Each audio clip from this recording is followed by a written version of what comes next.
Good morning. A little bit of an overcast day today. Actually, could go either way. We had rain during the night, and this morning it seems okay. The streets were totally wet when I went out to the pool this morning. Scattered cloud. There's been rain, and it could go either way today. I don't know. He's got an umbrella. He's ready.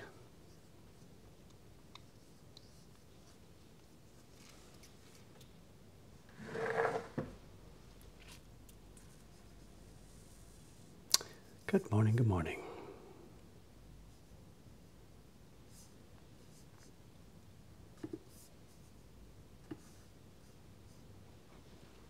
Hello, hello. Okay, what's on the work board today? The block is finished. I think we finished it during the last stream, didn't we? I really don't know. Next step, wash it, and we've got to proof it, and then the rest of the morning we will start color separation work. I've got blank blocks behind me here. I've got transfer sheets ready, and we'll start to do some color block preparation. This is for show and tell. This isn't the show and tell object, but this is a backup, something to help explain when we get to show and tell.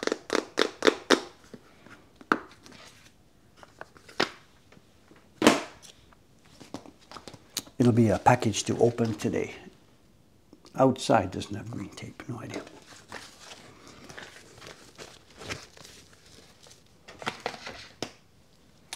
Yeah, we have a good floater today. I don't know if it's tilted or not. Is it rocketing straight up?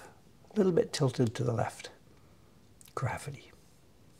I don't know.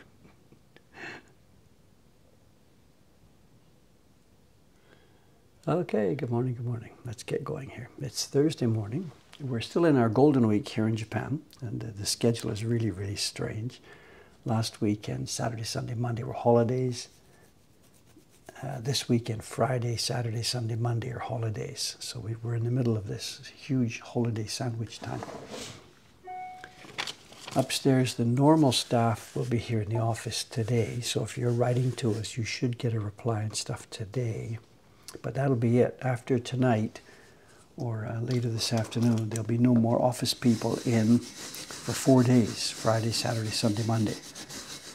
So if you order prints or want to talk to people or connect or something, it won't be happening. The shop is open as normal.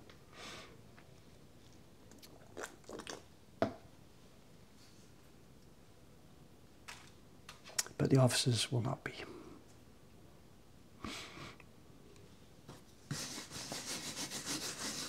This brush is not a color brush, it's a blank brush with no pigment on it. I just use it for cleaning and stuff.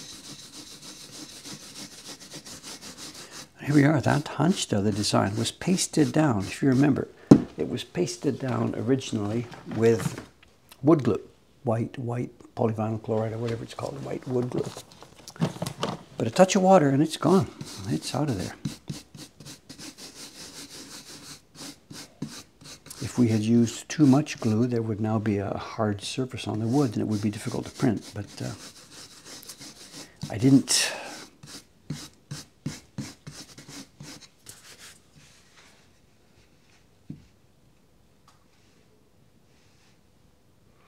How many color blocks will there be? The plan is to use 3 pieces of wood for the color blocks. So we've got this, that'll give us 6 sides. We've got the back of this one to use if we need to be. We can't go too much on these chibis. We can't, use 20 colors and stuff. They would just cost us more to send than it would than we receive in revenue. So they've got to be fairly simple. And we gave John, actually this time I gave John a free hand, but not quite sure. Maybe there will be 5 colors, maybe 6. There'll be gradation on the water here. Don't know. We'll play it by ear. We have a what do you call it? We have a plan from John.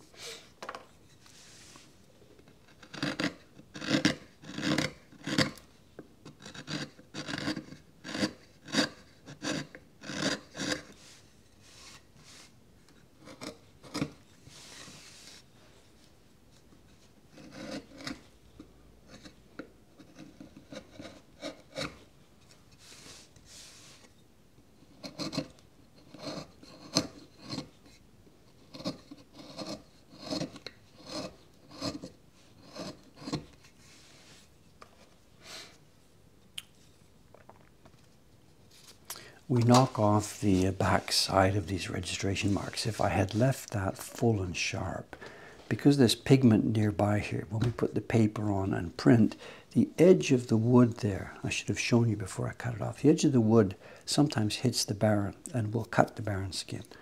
So by cutting relief on the back of these, we're okay. It doesn't hurt the barren when we're doing this. Someone says, is there supposed to be a festival soon in Echizen? It's tomorrow. Starts tomorrow. It's tomorrow. Friday, Saturday, Sunday. Maybe into Monday, I'm not sure. If you look at, Karen's looking for, if you searched for, let me give you a Japanese thing first. Otaki Jinja Matsuri.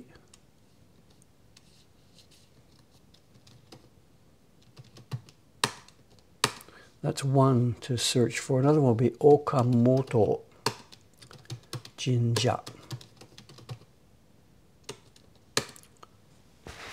Those would find it, I think, Karen-san, in Japanese.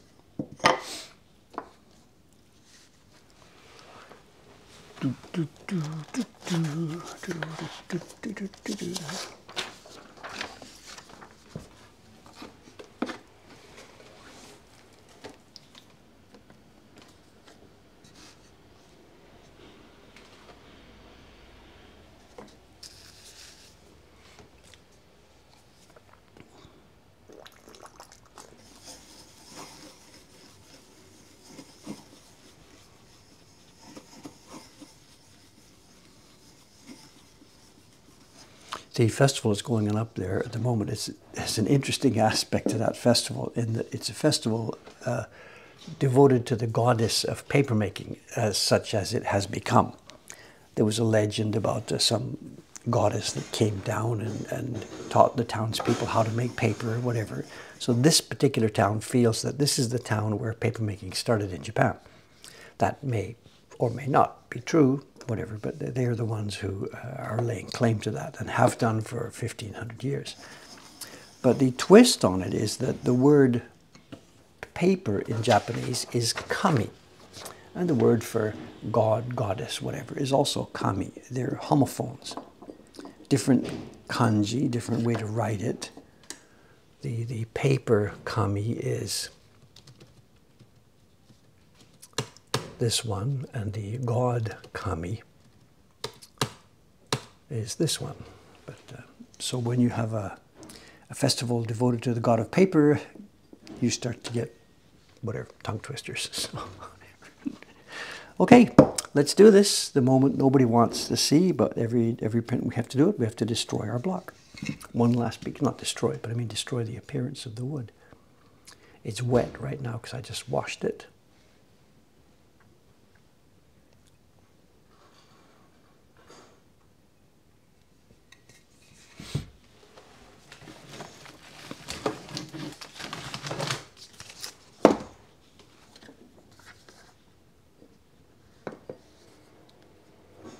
I said destroyed. I didn't mean destroy it in the destructive sense. I mean, spoil it. That would have been a better word to use.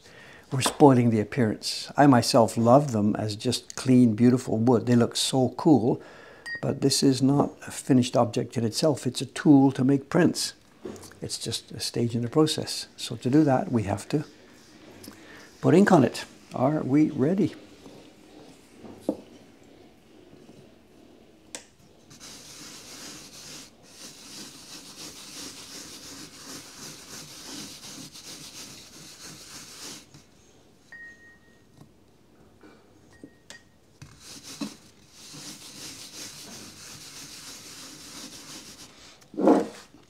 I shouldn't be on a slippery surface here.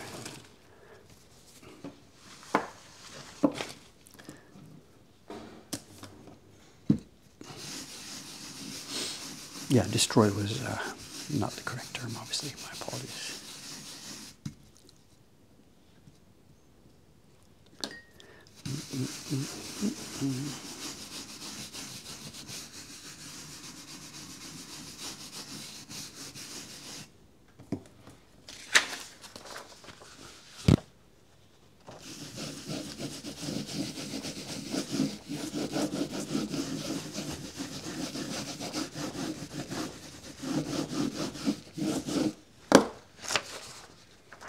Oh, wrong side.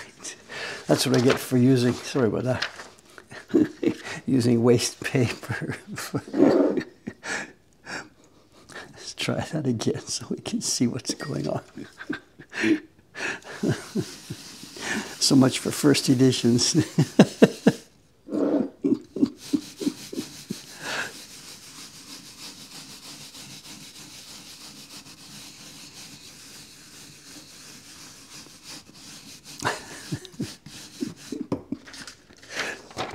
Try that again. This time to use the white side. Just trying to be a good boy here, you know, keep a recycle stack.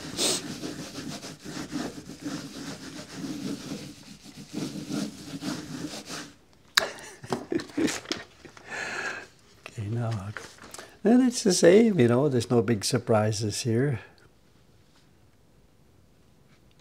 Remember, this is not one print that you're looking at. This is two separate prints. They will be sent out to people separately. This one, I guess, will be the first one. This will go in the summer, this spring and summer. This will be going out really next month, really.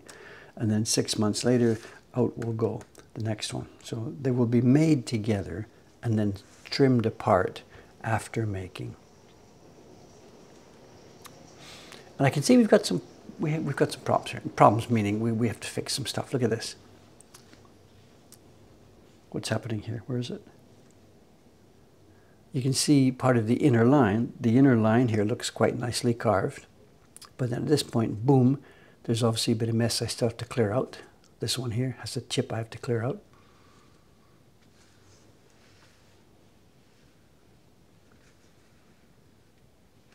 Is there a mess in the corner there? Yeah, there's a mess in the corner there.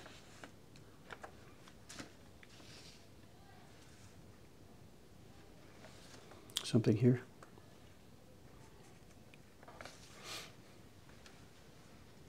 Now my problem right now is the block is soaking wet from pigment and it's not suitable to carve when it's soaking wet. Another one here, a little bit of trimming needs to be done there. Maybe in the corner too. That line's a bit fat. Something here. Oh, what's this?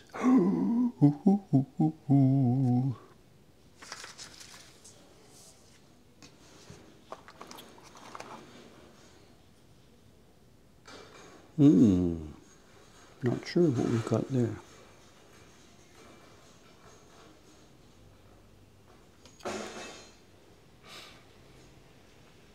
How often is it to have a first print without obvious errors? Well, basically never, of course.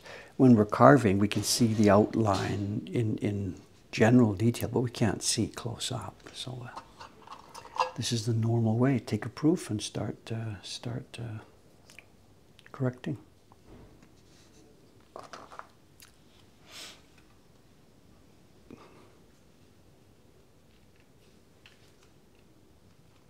There's also some of what you're seeing here is mess, you know. Like I didn't, it's just a bowl of dry pigment. Not all of this is carved. So what we'll do here, because it's wet, I really can't muck around too much with this while it's wet. But it doesn't matter at this point because in order to move on to the next step, look at this.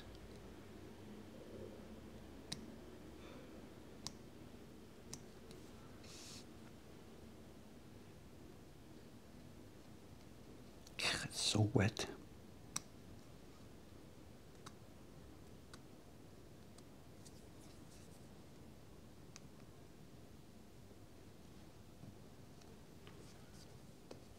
In order to move on to the next step, what we need at the moment is simply the clear information about the lines.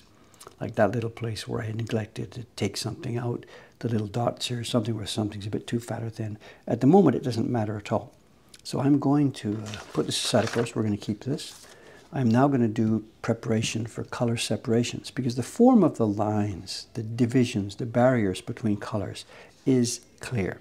We won't be changing that anymore at this point. We will just be fixing tiny little things here and there. So I'm going to move ahead with the next step, color separation. And then the next day, next stream, whatever, something, we will come back here and adjust and carve and tweak and whatever. Once the wood is dry, but it's already now soaking wet. So let me get my, where are they? Those sheets. We have transfer sheets. I've prepared, how many have I prepared? 6 of them, can I? 1, 2, 5, prepared 6. So let's print these right now. Grab one of them and turn it into a color separation sheet and paste it down so we can see the process. Let's zoom out so you can see what's going to be going on here.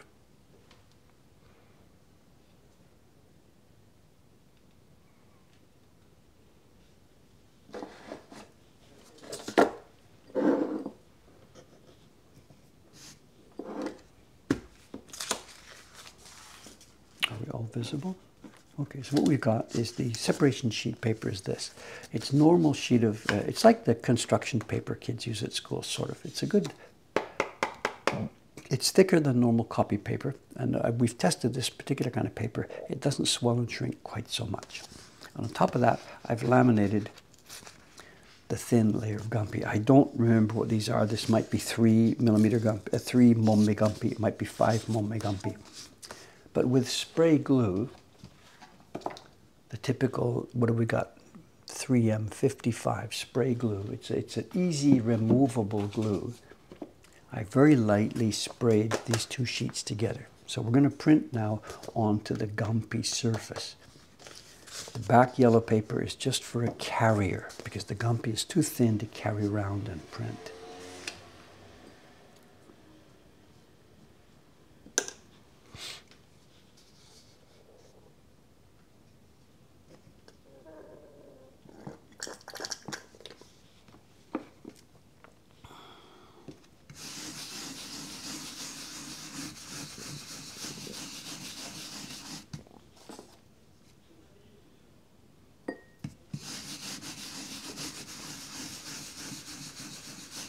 Now, unlike that first test print, which I just laid on top of the sheet, on top of the wood, these are going to go properly into the registration marks. Ka-chunk, ka-chunk. Because these are the sheets that will transfer the information to the color blocks.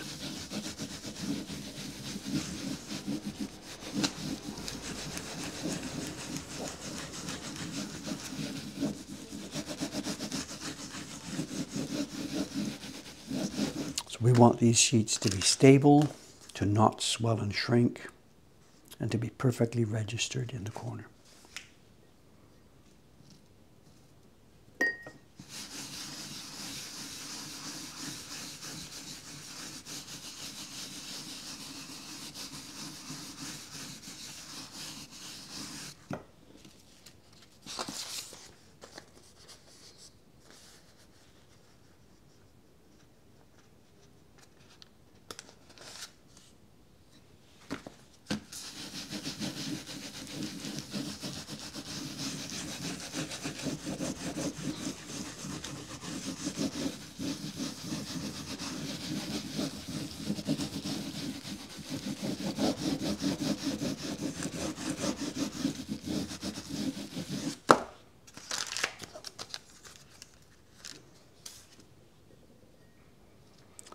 So we're going to have colors, obviously, the tanuki, the bird, the fish, the background, the tree leaves, the tree bark. We're going to be overlaying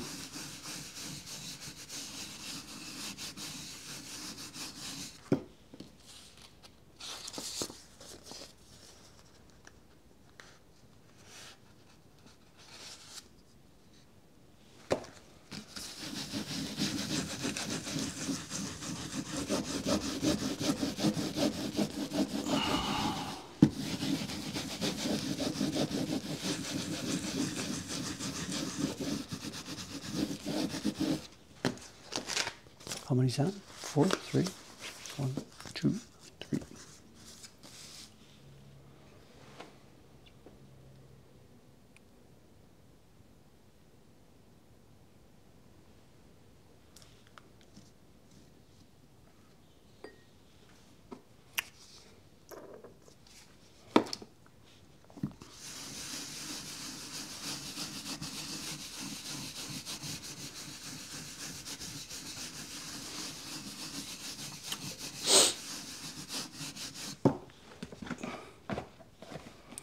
Some says 6 colors. I think there's a confusion here, a couple of things. I will be making, I think, 6 color blocks, but there are going to be places where some of those overlap.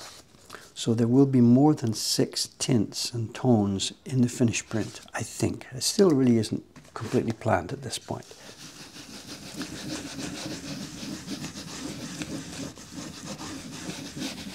And it could, even with 6 color phases, with 6 color blocks, it's possible to get really, really quite complex. We're not really going to do that. This print isn't designed to be extremely complex. We'll have a ground color for here. There will be probably, Tanuki will have 2 tones. Maybe he'll have a pattern.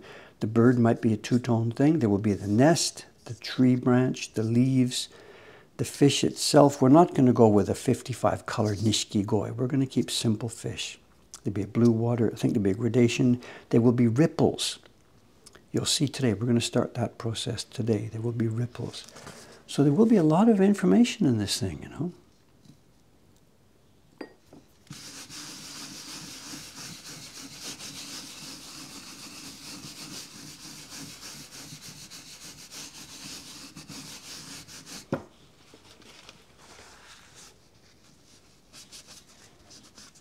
So I was asking about the tool. This is not just a simple disc. I don't know if it sees it. You can see, yeah, look at the light. You can see there's a coil inside, and the coil has ridges, bumps. So this, it looks sort of like this, you know, this background here with all bumps, bumps, bumps, bumps everywhere. The inside of the disc is the same. And it's those little bumps banging on the back of the paper that actually do the transfer.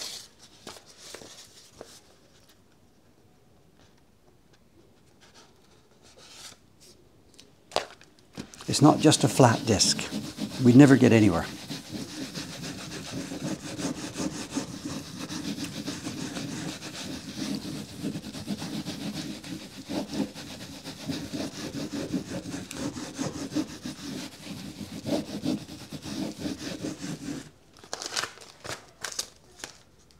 And one more. For now.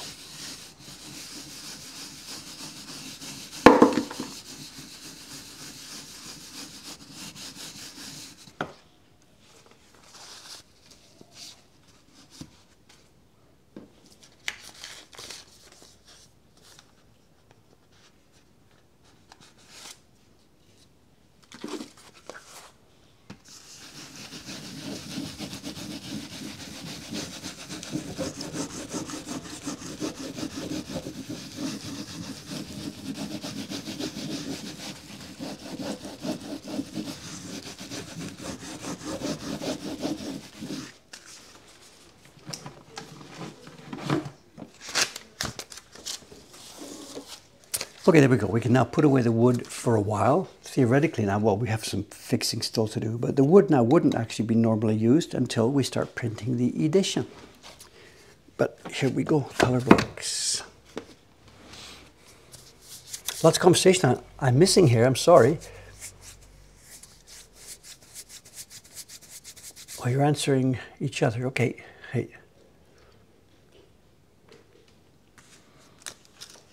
Okay, so for the moment, let's just grab one of these. Any one will be okay. What I'm going to do, because I'm not going to work with all of these today, I am going to keep them ensconced here in a plastic pack. Today's not raining. In fact, it's sunshine outside, so we have a certain amount of humidity here. If I printed these now and left them on the desk open, and it started pouring rain and became a real muggy hot day and I finished tomorrow, these sheets could possibly expand before I get a chance to work on them. So it's really not a good idea to print these now and delay, especially if there's going to be changes in the weather.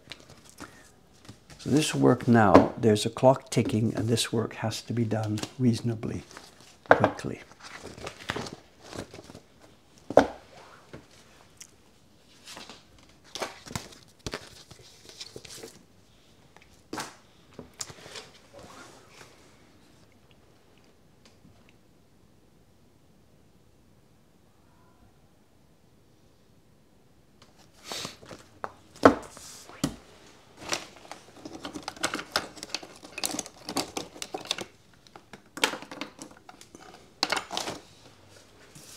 Okay, the first block is going to print two areas. It's going to print the ground behind the animals here. We're looking from the sky, looking down at this. It's going to print the ground. And the same block we're going to use to print the base tone on the water for the fish with a twist. Let's do the ground part first.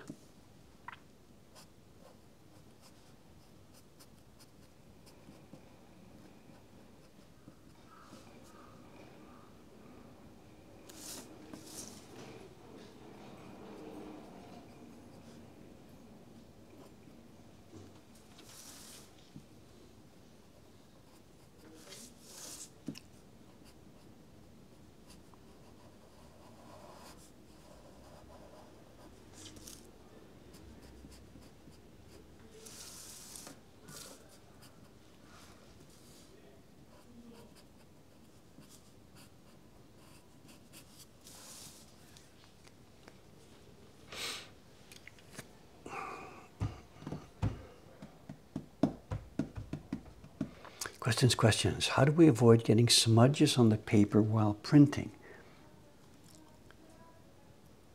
Smudges. Well, we put pigment on the block and the pigment went on the high parts and the low parts, but the paper bridged and the paper only really contacted the high parts. If we had a large distance between carved places, the paper could sag in there, but we don't on this print. And if we had a large distance, we would cut lower, so even if the paper sagged a bit, it still wouldn't contact.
So you can see what's happening here, what we're doing. We're coloring in everything that I want to leave. We will be leaving a wood block for the colored areas.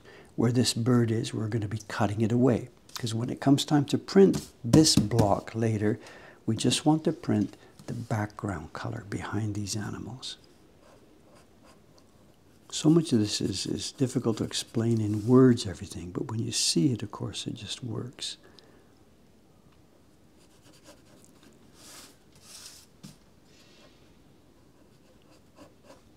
And the problem with some of these streams for first-time visitors, you're dropping in right now. You're seeing one facet of a process that's actually going to take a couple of weeks. So it's hard sometimes to understand what's going on because it's just one small step in a very, very multi-step process. So if you can't really understand exactly what's going on right now, if you're a first-time visitor to the stream, don't sweat it too much. If you drop back again and again on different times, you'll see different stages of the process, and it will then, start to come together.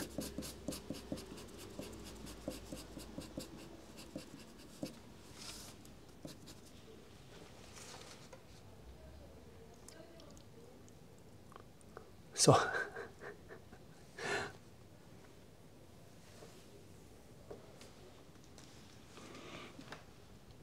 I don't have an example of a finished set to be able to show you right now. I'm sorry. Okay, now we're going to do the same thing. Now the same piece of wood will do for the background for the two animals here, and it will do for the background for the fish as well.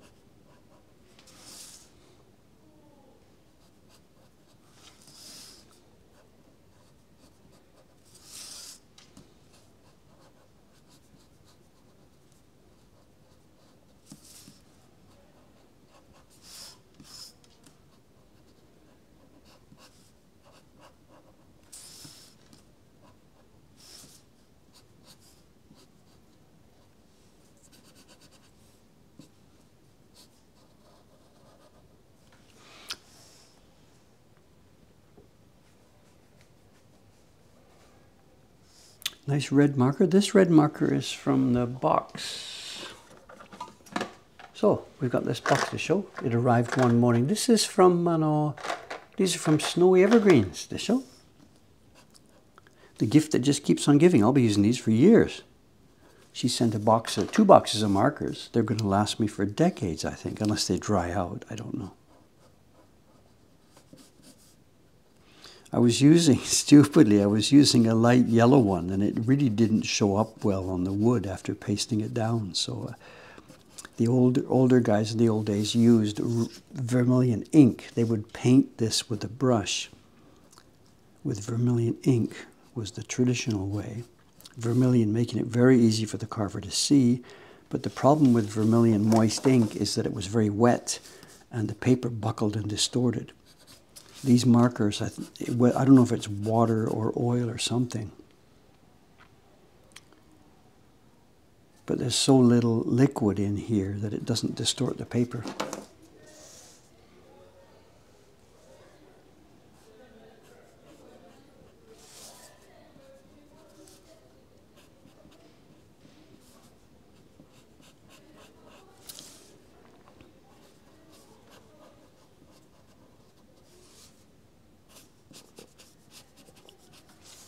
Now we have a twist to this one. I'm not just going to paste this down and start carving. There's a twist. This is the block that is going to show the texture or surface of the water background in which these fish are swimming. And John Amos, the designer here, he has called for ripples to be on the water. How do we actually do that here? How do we get John's information about ripples? Well, I could look at what he's done, get a pen, and I could draw them here. But that really wouldn't be very accurate. If I just simply printed out John's design like this and pasted it down on the wood, it would work for the ripples, but then the lines here at the side of the fish may or may not match. Because though this is his original Photoshop data, this is now hand-carved data. And it doesn't matter how good I am or whatever, some of these lines now will vary. They'll vary in width and position slightly. So the Photoshop data is no longer accurate data. Yeah, we did ripples on the monkey print, and they caused endless trouble. John's done it again, and I'm like, whatever. I gave him a free hand. It's okay. The problem with a ripple is that there's going to be multiple layers here inside the water. And when you want a white area, it has to match all the blocks.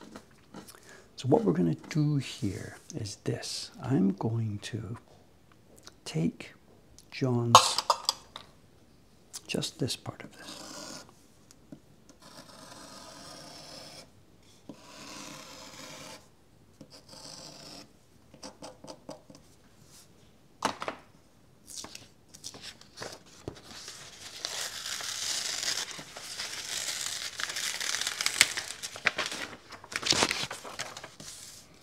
I'm going to take the ripple data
We've taken the ripple data, laid it on top of the transfer sheet that we just made.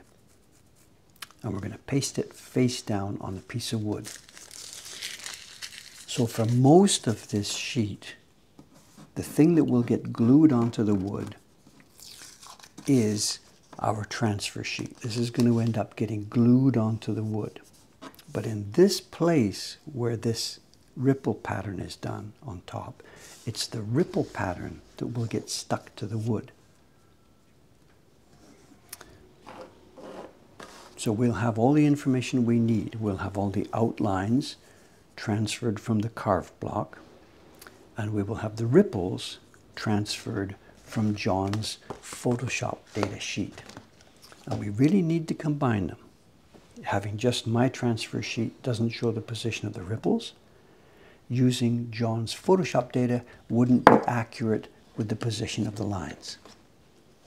The downside of it is that those of you who are waiting for a hot peel, you're not going to get one, because I'll be able to peel the bottom half of this, but not the top half of this. It's going to be a little sticky and careful. The Gampi paper is available all over the place. We have some on our website, in our own web shop, we have it there. But it's available in a lot of paper suppliers, a lot of art shops, or paper shops.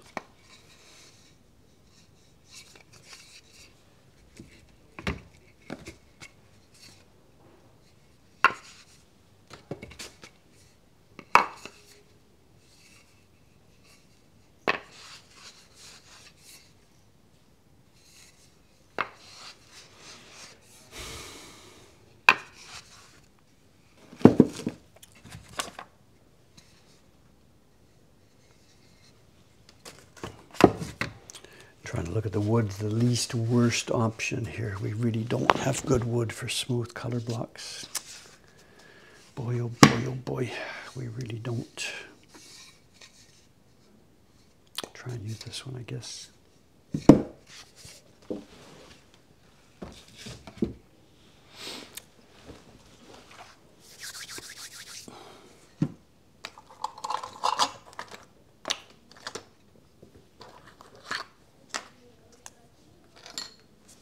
There's a defect on this block, but if we work carefully, we will be able to put the defect in the zone where we do not print. Let's see how this works. Boom, that's it. So this way up, that defect falls inside this area. That defect will fall somewhere around here, where it'll be chopped away. Double check that. We're going to put it around here somewhere. Yes.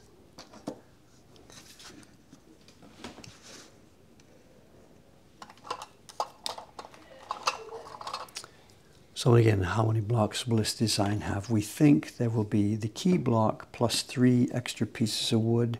That gives me 7 sides. Actually, there's possible for 8 sides if we use everything, but we're looking at 6, I think.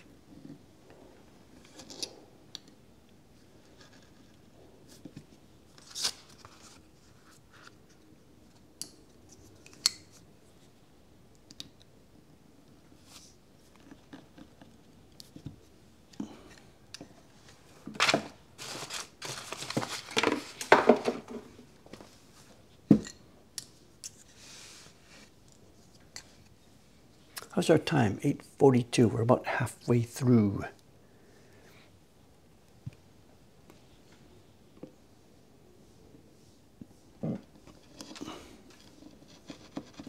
What's going to be the visiting today? 8:42. I guess Aino-san, she's in today. It's not a holiday today.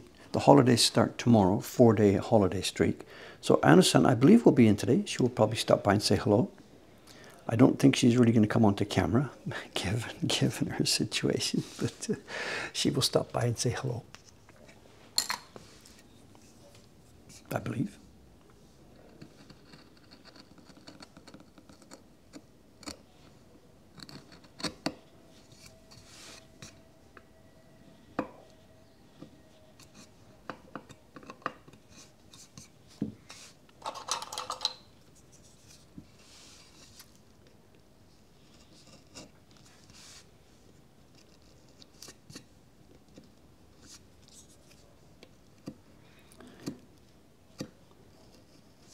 And then if this coming up long weekend is anything like the last one, the shop is just going to be insane.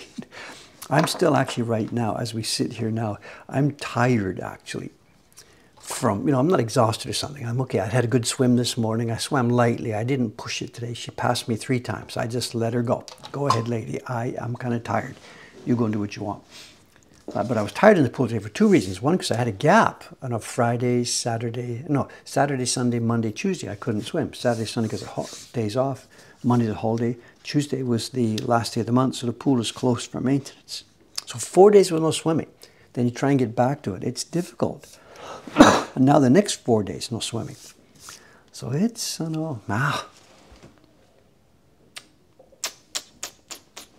Okay, let's glue this down. Where's my glue? Okay. Couldn't find my glue. Disaster, disaster.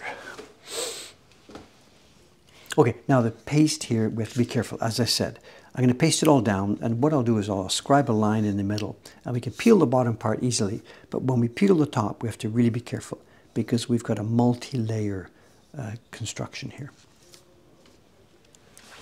Where's my water bottle? Dropped it.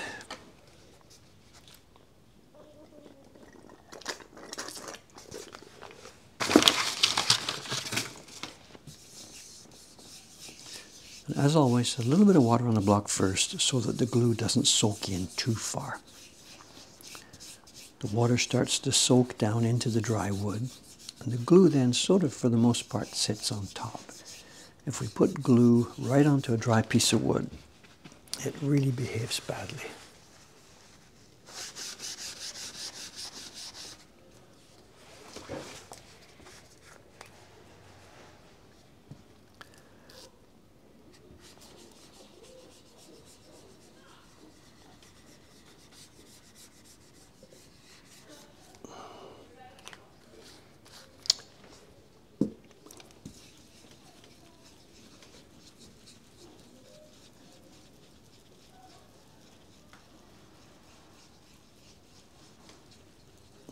Just right, not too much. If there wasn't enough, it's not going to stick well.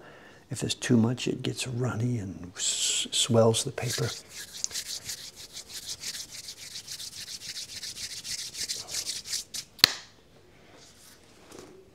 Yeah, the gap on that swimming, it's funny, a 4-day gap. Then yesterday was no problem. I swam really well yesterday, fairly strongly, got a good time.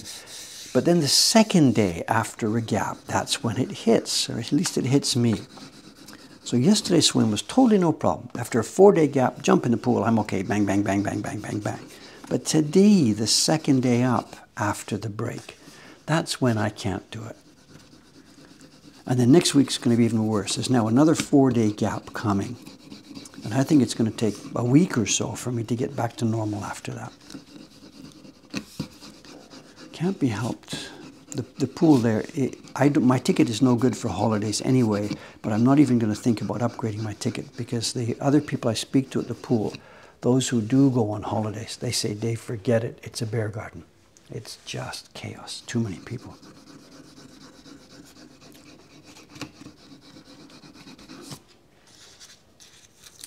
So our yellow carrying paper comes off. This is not the peel. The carrying paper is just, oops, we've peeled a bit too much there. One sec. So,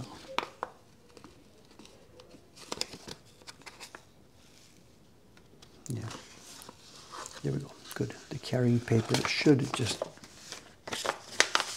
and there's the area where we can see our front paper has laid down.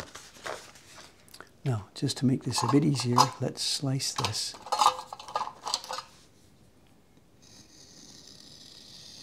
And let's slice it here.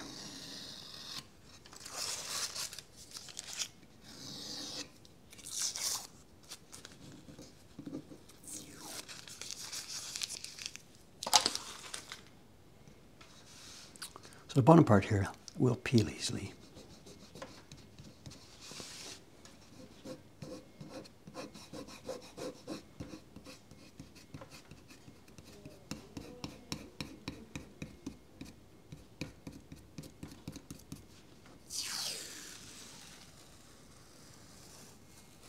So do we get 5 out of 10 for half a peel?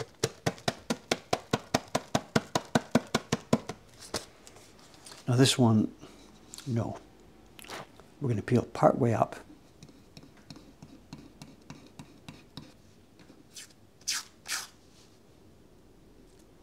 We're not going to fool around here.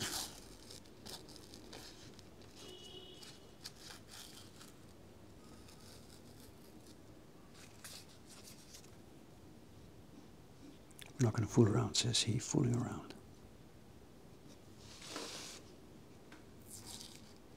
Just leave it. And we can do the same coming in from the other end.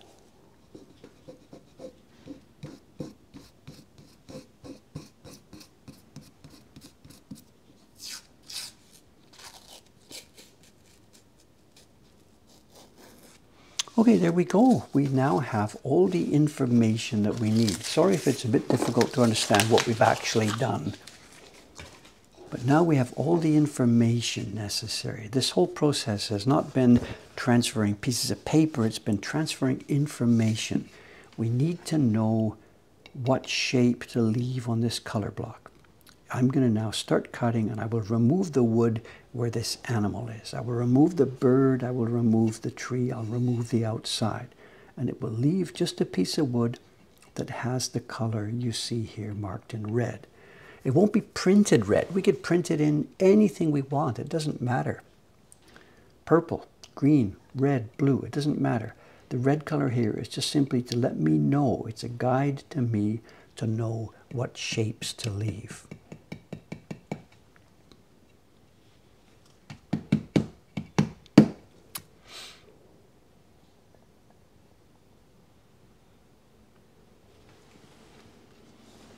Can we talk about the yellow paper? What did we do? We threw away the yellow paper. Just a sec.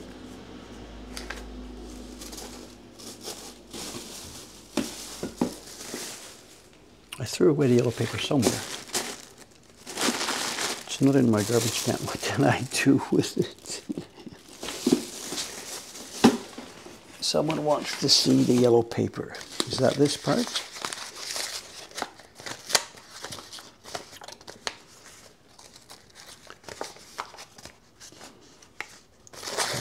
Okay, here we are. Here's the yellow paper. What's the confusion? Part of the yellow paper where the ripple pattern was became red. Yeah. Because at that point we had 3 layers. We had the yellow paper in the background. We had the Gampi paper that I had printed and which I colored in red while you watched. Then on top of that, I put a 3rd layer on. And it's that 3rd layer that's stuck on the block.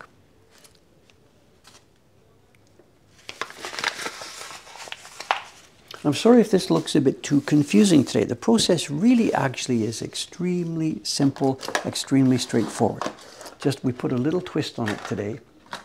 And new viewers, if you don't quite get that, don't get disappointed. I'm sorry. Just again, you can't see every stage of every part of a print in every stream.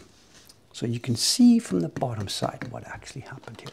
Let's shut up and get carving. Am I going to use this block twice? We will be printing here, and then later on we'll do something else on the back. This will paste maybe the bird color or something. I don't even know at this point. And we'll print the bird color for this one. And then we'll have more wood. We will have another piece of wood for the tree color, another piece of wood for something else, another piece of wood for the fish. We will have a stack of blocks that combine to make a finished woodblock print. I think the mods and stuff, every now and then, they keep linking to a video over on our web channel where you can see the whole process in one video. It's the mods keep linking this. So if you're new here and you don't get what's going on, there we are. The bot has done this, or somebody, John has done this. Thank you. I thought John was networking tonight.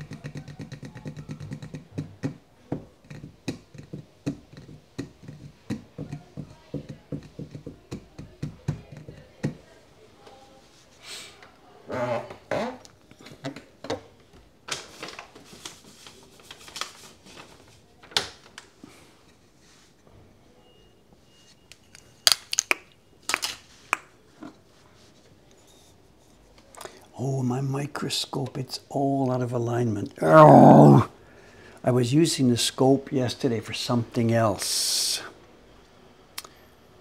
I got some paper samples yesterday from Udatsu, and I was using the scope yesterday. I tried to boost the scope to the highest magnification possible to try and study some paper samples.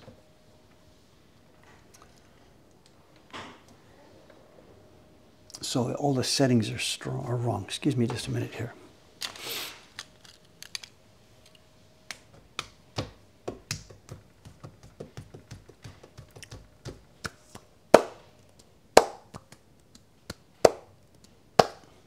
All the explanations about what we did. Thanks to the mods and to everybody else who's jumping in to try and explain this. You know, it really isn't complicated, but coming in cold, like what's going on, I appreciate sometimes it's difficult to understand, but it really, really, really isn't complex.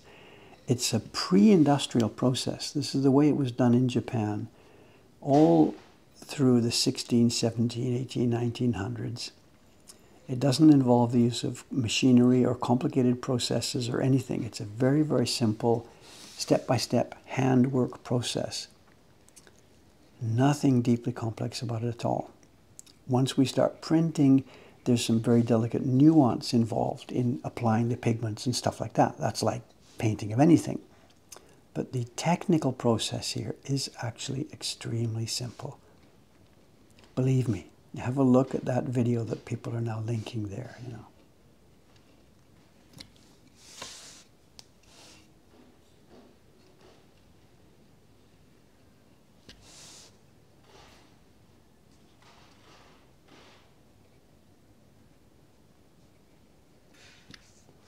So what we're doing here again, to reiterate, we're going to leave behind the areas that are tinted in pink, and we're going to take away these areas, the parts I'm Xing right now just to help.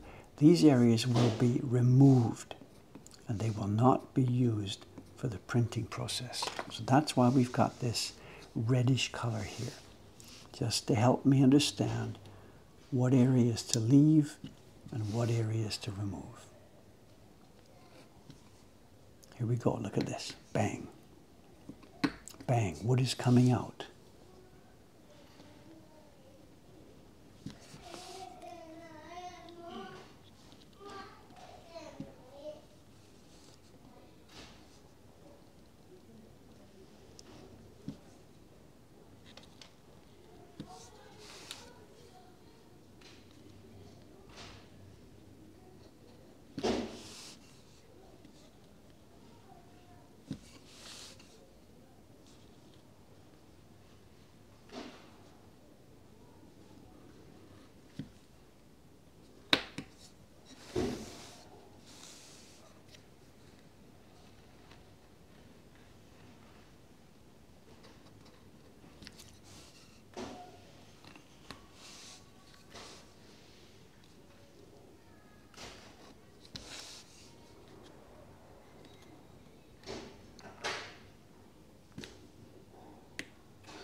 That, the towel delivery guys, I guess it used to be one man, but recently I think it's been two guys there.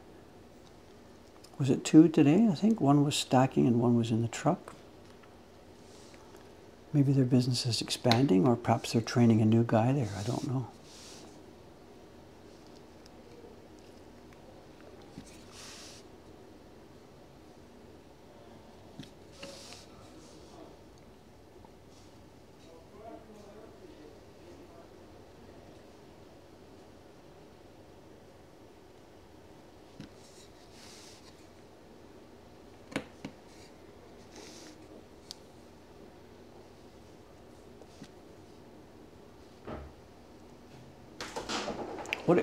Oh, it's Aino-san. Soka. Yes, we predicted your arrival. Yes, here you are. Beautiful days. Is it? Beautiful. So, when I went to the pool, the ground was soaking wet, and I was wondering if it's going to be rainy. The forecast is good, is it? Yeah, it was like actually dark this morning, like 6 o'clock in the morning. And so I was like, oh, another day like this. Yeah. It became really But it's good. Is that the forecast to stay clear? Yeah. Okay. Tomorrow will be sunny too. Yeah. You going to poke just enough to say hello, or?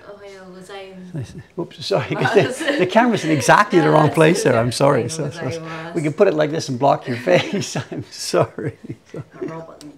So the city is quiet today, you know. I think of course, yes. You know, the Golden Week holidays, I guess. So this is the thing. It's not an official national holiday yesterday or today, but because of the group of holidays, some companies, the ones that like run factories and things, they just close in the middle as well. Instead of closing for 4 days, opening for 2 or 3, and closing for 4. But we're retail, so we don't do this. Some of the employees would like to have 10 days off all the way through. But I'm not sure if that makes sense. You know, we can't shut the shop for 10 days or shut the online processing for 10 days. I think I'll be like a zombie, you know, like after 10 days of holiday? Holidays, yeah. Really? Because other people in the company have asked me, Dave, can we do this? Can we close for 10 days? Well, it will be, I think I would be happy to hear that. And I was like, yeah, for the first like 3-4 days. And after 5-6 days, I will be like, I guess, zombie. Unless I have something to do like every day. But at the moment, like I'm, you know, like... Okay, you're temporary, okay, the condition you're in now. But just a minute, the idea would be, the condition you're in now, the best thing to do would be just to like sit down on the sofa, kick your feet up, read a book. No, I'm not being serious. You know, I mean, it's the time of your life now. Coming up a couple of months from now, you are not going to have a whole lot of time to relax without being sarcastic about this.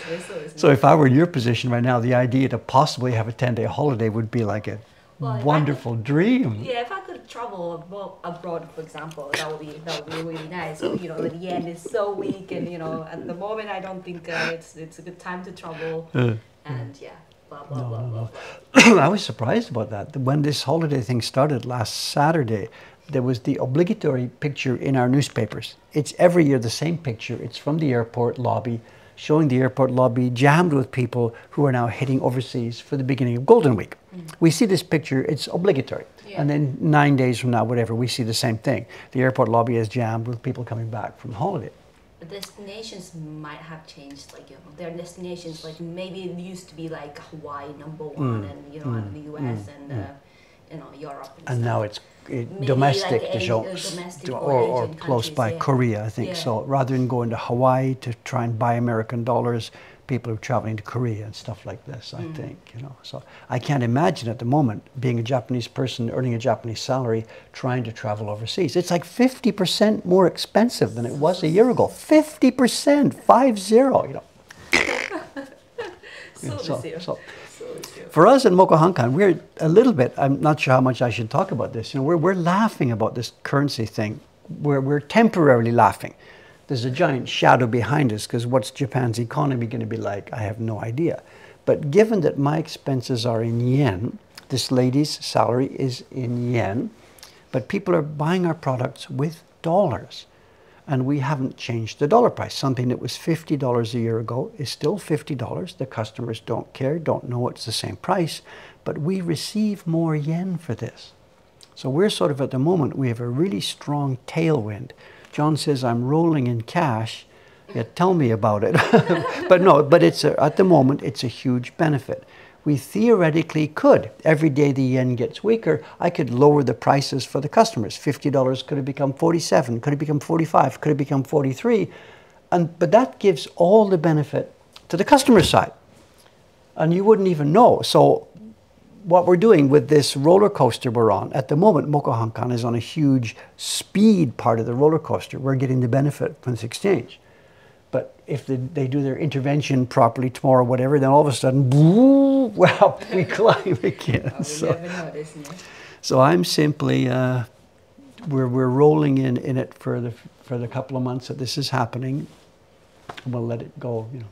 The really bad situation is foreigners who are living in Japan, getting paid in yen, but having expenses or having to travel back to the US or something. Those are the people.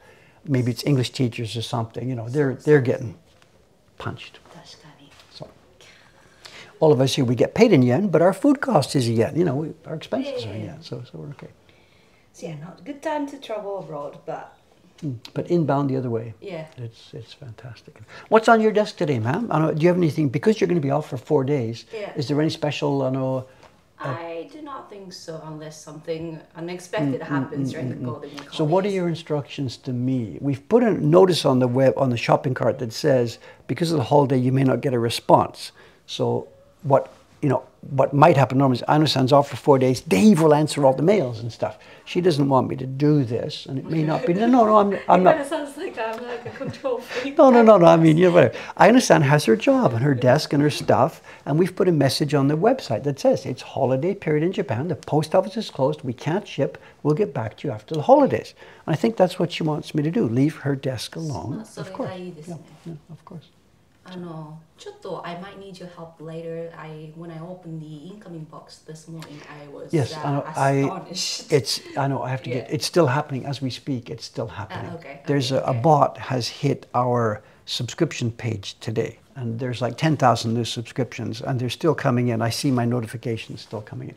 It's not a dangerous attack. They haven't got access to the database, but some stupid bot keeps repeating again and again and again, putting in a new subscription. So just hold off on that. When I get off the stream, I will clean it up. Okay. Can I process the normal orders though? Oh, yeah, no problem. Okay. Not really. It would be better if you didn't, because I want to keep these numerical sequence of invoices in order. And at the moment, there's 10,000 fake invoices. So if you don't mind, wait till I clean up the mess. Clean up on aisle 3. Trouble after trouble after trouble. It's okay. It's got 10K new subscriptions. When I opened the incoming box this morning, I was like, "Oh, すごい何が起こってるね." It started when I was at the pool. I saw it when I got back from the pool 10 minutes before the stream started. And my first worry is that it was an actual attack that's hurt our database. It's not. It's just some stupid bot that keeps hitting the same form. It may be trying to access the database, but we're defended well in the back. Okay. But our log files are growing, and our subscription database is growing by the minute. So another burden on you. Yeah. Anyways, Watanabe-san is off today. Yes, it's Kitazawa-san is off today. Off, so it's just you and me for all that kind of stuff then. And the Yamada-san. Okay. It's payday today, so. Payday.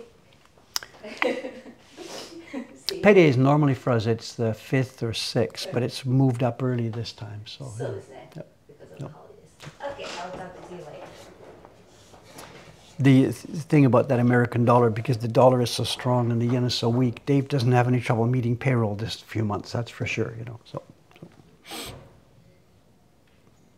She's doing well, she's happy and healthy. A few months ago, at the beginning of her pregnancy, I guess it was difficult. She was emotionally, roller coasters and stuff, But she's settled down very much, and she's enjoying this and looking forward to the next stage in her life, She's become, again, a pleasant person to be around, and it's good. Dave here at 72 years old, I've had kids myself, seen grandchildren. I can't help look at someone like Ayano-san and thinking, boy, oh boy, you have no idea what you're in for, Of course, she knows what she's in for. She and her partner chose to do this. But for me, to think about being at the beginning of that long process, oh my God, no. I did it, I had energy, I attacked the job, having children. I did some parts of it well, some parts of it not so well. But the idea to be at the beginning of that process and facing all of it, no way.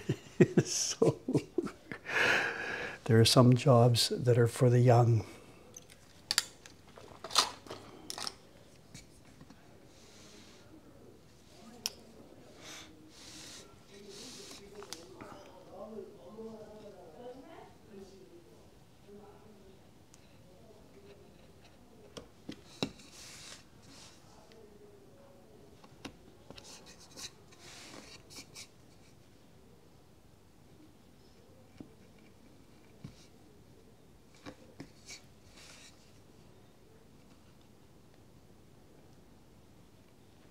We're pretty much ready for that transition. Kitazawa-san, another young lady here. I guess you haven't met her yet. She sometimes comes in the background here when the streams are on. But Naomi-san, Naomi Kitazawa, she's been working with Ayano-san now for a few months. And as far as I see, I don't see her work every day, but the parts of it that I've seen, she seems very competent. And Ayano-san is ready to hand over the job about a month from now, or 3 weeks from now, a month from now, somewhere around there. And those of you who have dealings with us with email, if you order prints or if you're a subscriber, stuff like that, you've probably already seen it. Your interactions with us will be answered not by Ayano for the next, I guess, the next year maybe. They will be handled by Naomi-san.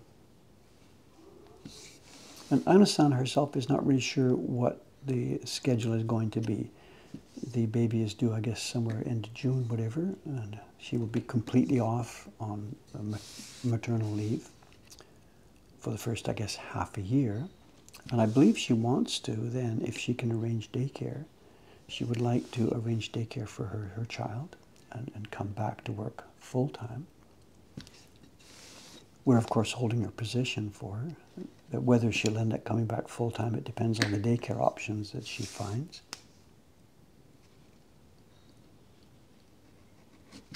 And maybe she'll come back in a sort of a telework option, taking care of the child at home. We don't know. We're gonna play it by ear. She's not being laid off. Japan has a system these days of maternity leave, and what's going to happen. We don't exactly know how the amounts are. The government gives people X% of their salary when they are on maternity leave. And what I have promised her is that Mokuhankan will continue to pay her at the level we need to so that she has her same full salary as she's earning now. So the deal we're trying to work here, because we are financially stable at the moment, because of that yen thing that we just mentioned, I've been able to tell her, as soon as you let me know what the work office, the government pension work office is going to give you, we will supplement that so that your salary essentially doesn't change.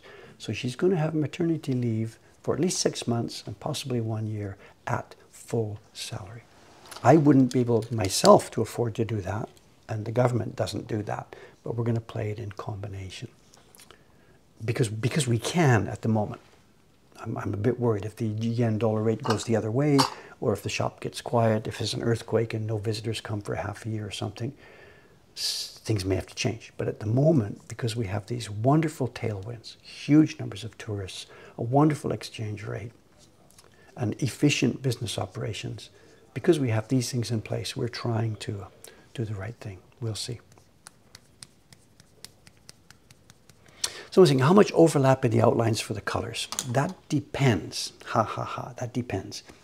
If the color that is going to appear on this block were going to be a dark color, then I really would have to think about that, because that color would show where it overlaps these black lines.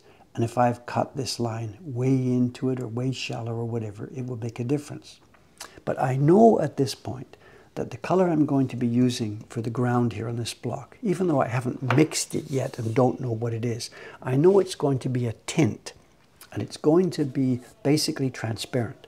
So the black line in the print, if I can just, I don't have this print, but if I just grab some other print just for a sec.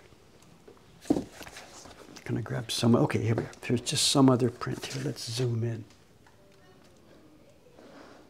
Here we are. Okay, here's a similar problem. We had a block here, and I had the lines. Where am I?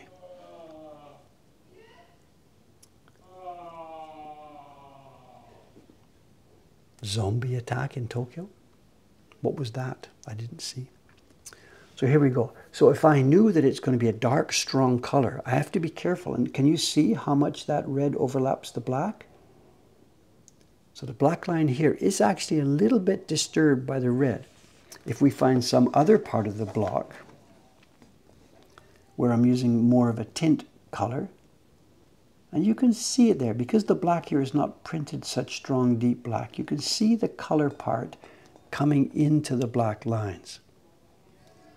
But because these colors are transparent, what your eye mostly sees is still the black line.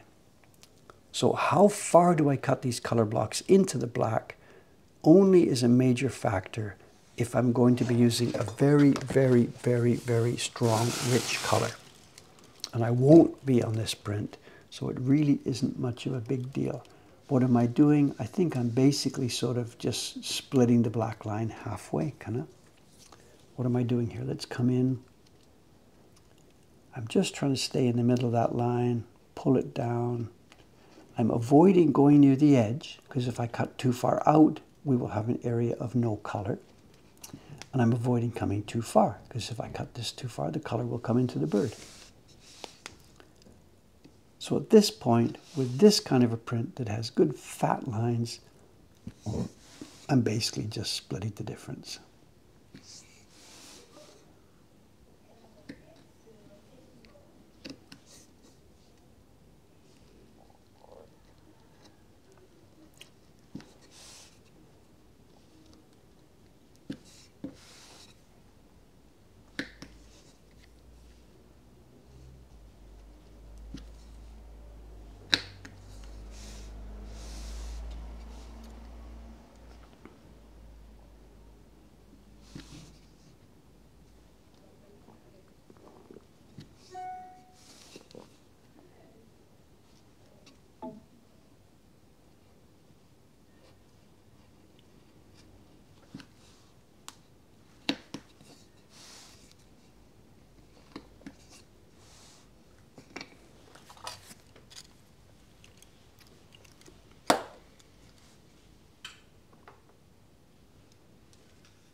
Am I off camera? Sorry.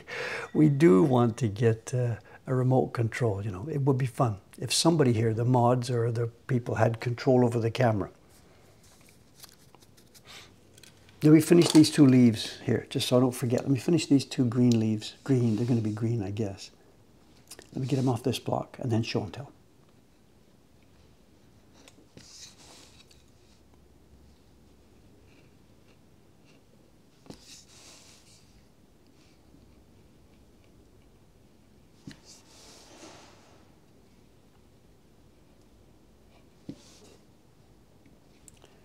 What's the maximum length of time that I've ever carved off camera? I don't know, probably 10, 15 minutes or something. I don't know. The stream is yelling, move the camera, zoom, zoom.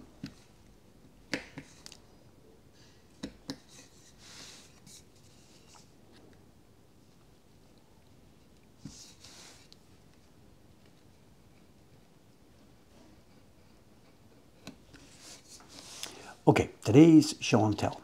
It's one of those good news, bad news days. Let's get rid of this stuff. Zoom out. It's a good news, bad news show and tell.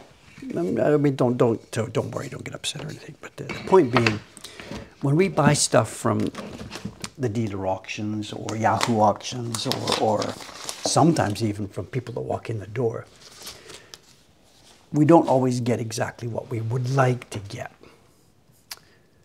What we need in our purchases of used prints is we need interesting things for our collection. That's one requirement. We also need interesting prints that we can sell in the flea market section of our shop is another requirement. But there's some ground rules on this. For buying for our collection, we want, you know, beautiful, interesting objects. For buying for the shop, we need beautiful, interesting objects that we are able to sell. And there's a thing here in that a lot of the things we buy are collections. They're not a single object. And back in the day in Japan, a lot of woodblock prints were produced in sets. Sets or books or whatever, collections. Now, a lot of the people coming into our shop, they're not print collectors. They're not looking for something for a collection like their stamp collection or something.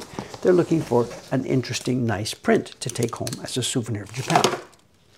Are you counting layers? That's your job, not mine. That was one layer. Here we go.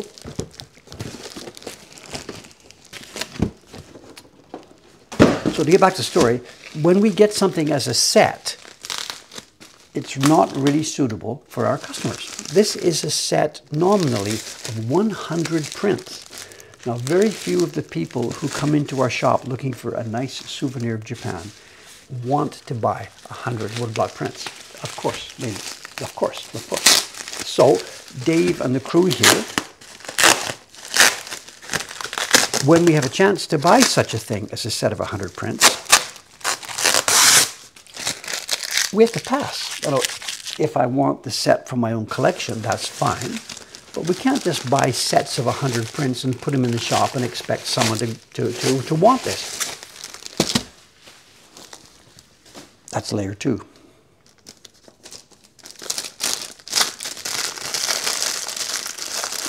So one idea is we get the set, boom, we break it up. And instead of selling one box of 100 prints, we sell 100 single prints. But that means destroying the object, destroying the set. And we're not into that. We don't break up books. We don't destroy things.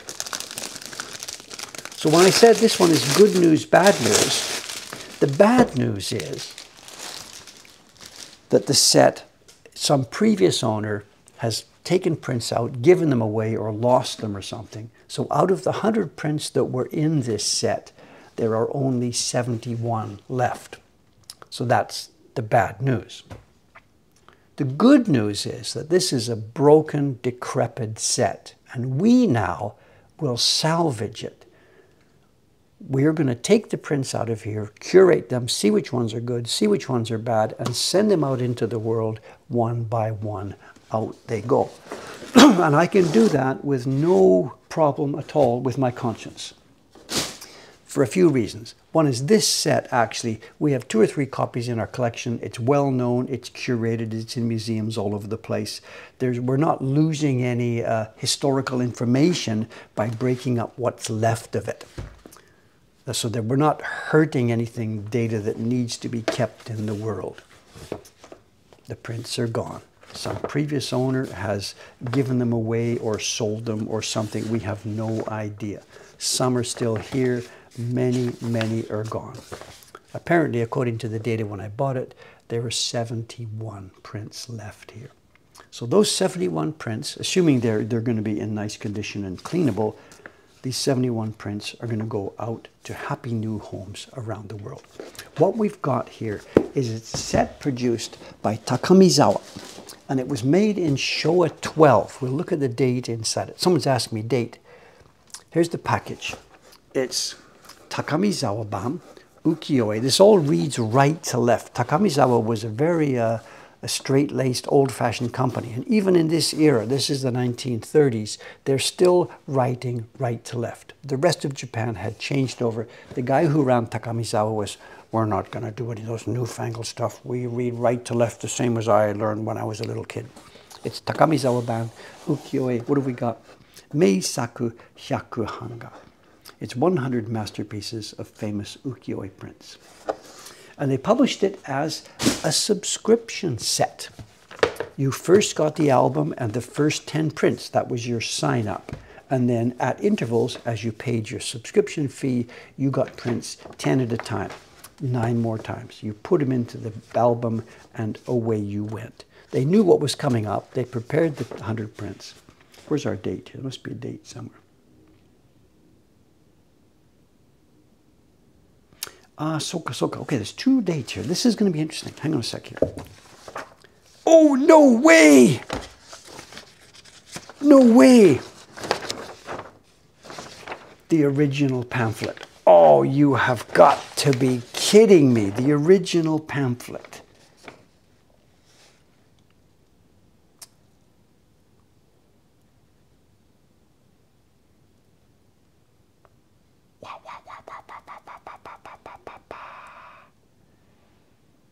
Okay, I lied. I said the album came with 10 prints at first. That's not true. The album and 8 prints came. The number 1, your first subscription was 8 prints with the album. Then the next one was 8 prints. Next one, number 3, was 8 prints. Here's announcing, here's your group 1, group 2, group 3. All right, I have never ever, I am a happy camper. Cool.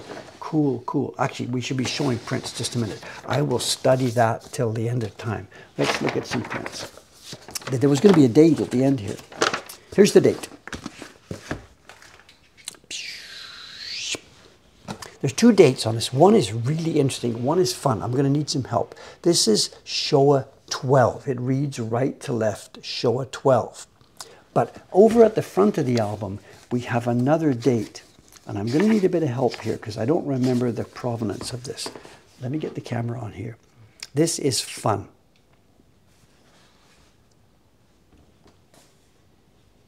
$2,597. 2,597. 3 more years to go until 2,600.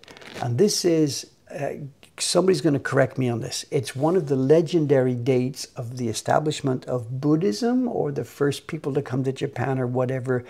Remind me, this was happening, it was about 1940, somewhere around there. And the big clock ticked over for the year 2600. For some, well, Ken won't remember something about that. So this album was made 3 years before this. And it's a Kinin Shuppan in commemoration of this. And we have Takamizawa Sohan Niju Ninen. It's 22 years since the beginning of the Takamizawa Company. So they were trying to really push this up as a commemoration of their own anniversary, combined with this upcoming very, very religious 2,600 years of, was it Buddhist history? I'm sorry, I really don't know that one. Talk, talk, talk, show some prints. Nudity on Twitch.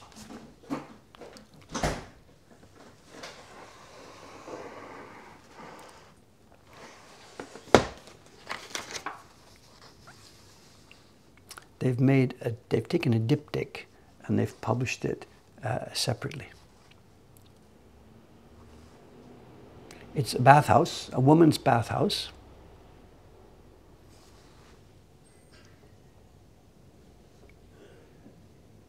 With a dude looking in the window. It's Kiyonaga. It's actually quite a famous picture.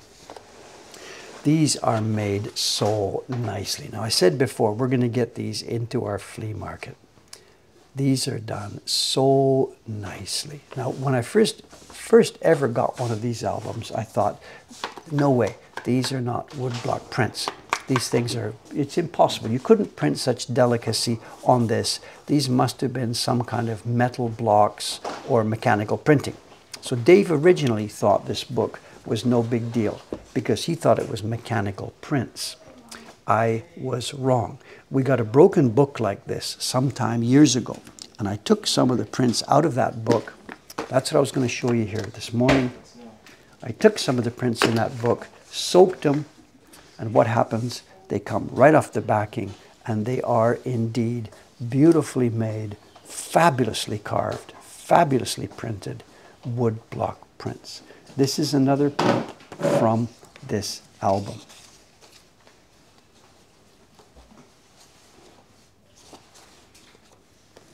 So on Sunday, I did an experiment.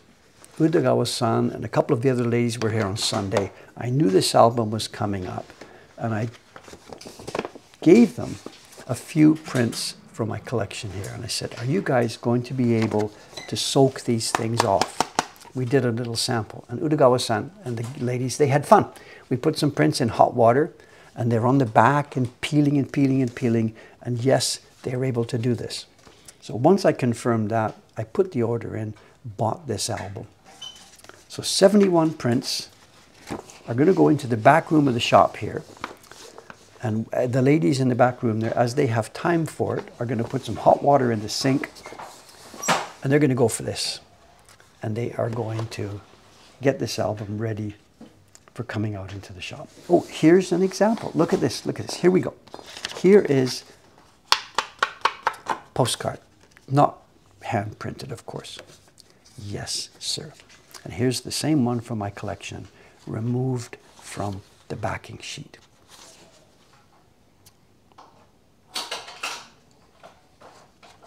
Someone says, do they get wrinkly when we dry them? If we did it carelessly, if we put them in the water, soaked it off and just threw it there to dry, yes, of course. We have to pat the water off. We have to dry them step by step by step. Maybe, I think we did some of this on a stream a million years ago. Maybe then, now that this book is here, maybe one of the streams next week or something, I should take some of these upstairs and throw them in the hot water. Maybe. If we have time for it. Have we had a hot tub stream before? Yeah, I think we did.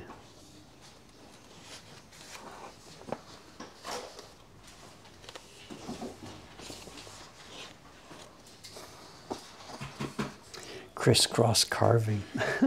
Insane. Crisscross carving.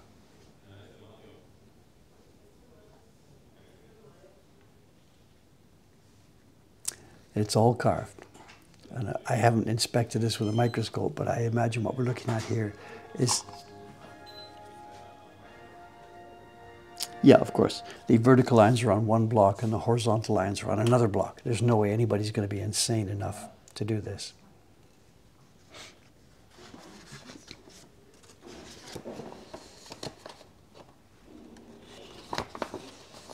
And I've got no idea. The previous owner must have given some of them away, or I don't know why there would be blank spaces. But as I said, there's only 71 prints here, so it's good news, bad news. Bad news that an album has not survived well, but good news in that it means these prints are now going to go out to new homes.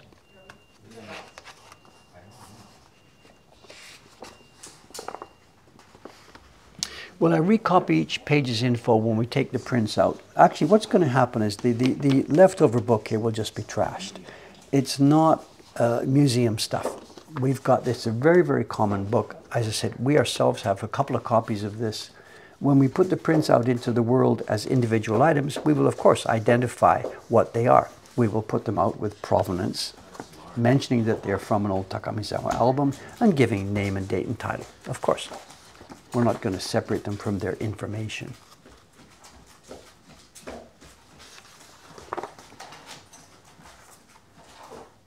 But good news, bad news. So,